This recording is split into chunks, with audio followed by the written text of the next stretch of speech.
Welcome, here I've got Huawei Y6 2019 and I'm gonna show you how to activate audio control in the camera app at this device. So at first we have to tap on the camera button here to open it, and as you can see, for now we are in the standard photo mode, so let's go now to more advanced options.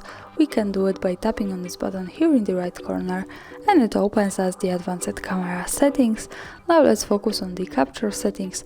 At the last position here we have the audio control, so when we pick this we can get access to this button where we can turn on and turn off this option.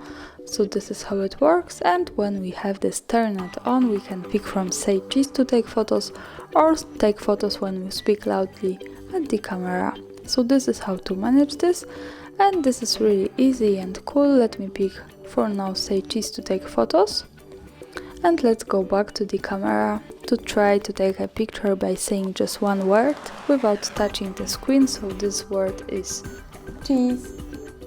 And as you can see, the picture was taken by just saying this one word. So this is really cool here that we have this. Of course, when we don't need it, we can easily turn it off by going again to the settings here, tapping on this button. So for now this option is turn it off. And that's all. Thanks for watching, subscribe our channel and leave the thumbs up.